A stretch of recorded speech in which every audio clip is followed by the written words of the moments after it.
হ্যাঁ দিদি, একদম সত্যিই মায়ের ইচ্ছা না থাকলে মায়ের কাছে কখনো পৌঁছাতে পারা যায় না। সেটা আপনি যে কোনো জায়গাতেই বলুন, যে কোনো ঠাকুরের স্থানেই বলুন।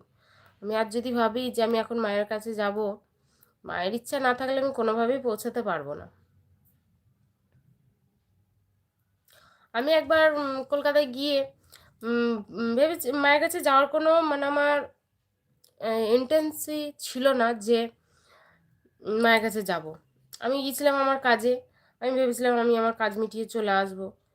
কিন্তু মা এমনই, মানে আমি না যেতে চাইলেও ঠিক মায়ের কাছে পৌঁছে গিয়েছিলাম। মানে আমার লেট হয়ে গিয়েছিল, তো অটো অটো করেছিলাম, অটো ঘুরে ঘুরে কাঁকুরগাছি দিয়েই আসছে।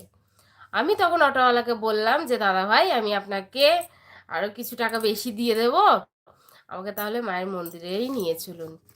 আর যেহেতু আমি কাকুরগাছি চলে গিয়েছি, অটোটা একটু ঘুরে ঘুরে গিয়েছে, তো মায়ের মন্দিরের কাছাকাছি গিয়েছে। তো তাই আমি অটোওয়ালাকে বললাম যে আপনি চলুন দাদা, আমাকে নিয়ে চলুন, আমি কিছু টাকা আপনাকে বেশি দিয়ে দেবো। তো সেই দাদাভাই আবার নিয়ে গেলেন। হ্যাঁ, দাদাভাইটা মানে অটো অটোওয়ালা দাদাভাইটা এত ভালো ছিল, আমি যে এক্সট্রা টাকাটা দেবো বলেছিলাম দাদাভাই সেটা নেননি। বলল আপনাকে মায়ের কাছে পৌঁছে দিয়েছি, আমিও নিজেও মায়ের দর্শন করেছি, আপনিও দর্শন করলেন, এটাই ভাগ্যের ব্যাপার দিদিভাই।